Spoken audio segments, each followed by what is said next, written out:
Hello, I'm Oskar Sherleaf and you're watching the news from Kazakhstan. Activists of non-registered party Alga brought another letter from Mukhtar Ablyazov to the country's parliament. At the entrance to the building, however, they were met by men in uniform instead of MPs.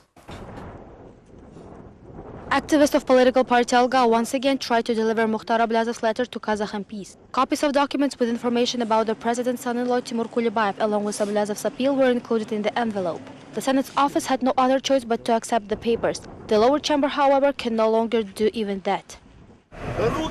Take off your hands and let me pass. The square in front of Akorda is also the Senate square. The strategy of police is to push activists here to get more maneuver space. After limiting the activist freedom of movement, officers switched to the freedom of speech. The district police department is full of old friends. They have quite an experience of communicating with the press and public figures. According to the Alga activists, Senate deputies knew in advance about the coming campaign. They had time to prepare. I think this is just another order, and quite possibly of the deputies, who do not wish to receive these envelopes to avoid dealing with these issues later. The activists had to spend more than 3 hours in the police station and write explanation letters. Their case will be reviewed by the capital's administrative tribunal, although it is not really clear what Alga activists will be accused of this time.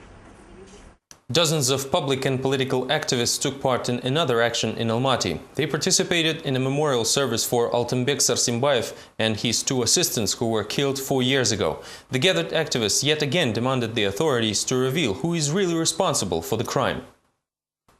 Politicians and public figures gathered at Kensai Cemetery in Almaty early morning on February 11th. Altynbek Sarsimbayev was murdered exactly 4 years ago. The politicians, colleagues and friends called this day the point of no return.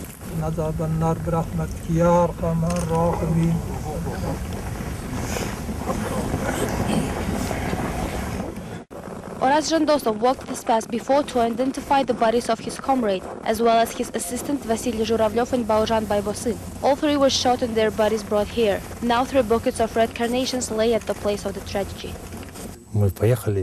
We received a call from a police department and were told that they found 3 bodies. Several people, including me, went there. It was in the middle of the day. We came to this place at about 1 or 1:30 p.m.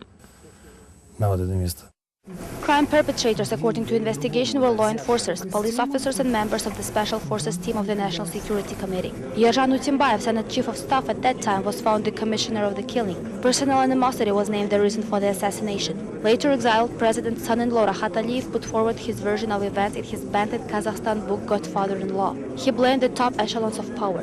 I think that Rakhat Aliyev knows what he is talking about. When this book was published and when these versions of events were quoted in media, we asked to give us documents or materials that can support this version. Unfortunately, we still didn't receive any answer.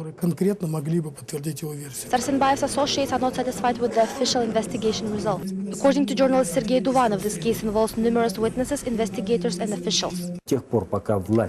Until the government will tell us the real name of the killing's commissioner, the authorities will keep bearing this Cain's mark. For 4 years, the associates of the politician are trying to breathe new life into this case. Unfortunately, they admit that with each passing year, there are fewer chances for an objective investigation. Sarsimbayev's colleagues cite the example of Yerzhan Utimbayev, who was found guilty of the killing and then sentenced to 20 years, but whose fate after that is not known. While waiting for Rakhat Aliyev's materials detailing this killing, a criminal case was instigated against him in Vienna, Austria. According to Austrian media, the court satisfied the action filed by the family of journalist Anastasia Novikova, who died in 2004 in Beirut, the capital of Lebanon. The young woman fell from the apartment block balcony. According to one of the case witnesses, she was kept locked inside and was often beaten. It is assumed that this was done by Aliyev's assistants.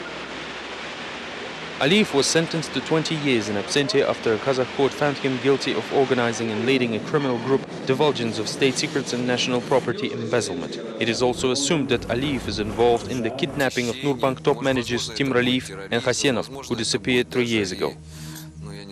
On the other hand, the story of Kazakh-Belarusian aircrew detained in Thailand will have a happy ending, as pilots will be coming back home soon. The Thai court ordered the release of the infamous Ilyushin 76 crew. 4 citizens of Kazakhstan and 1 Belarusian spent 63 days in a Bangkok prison.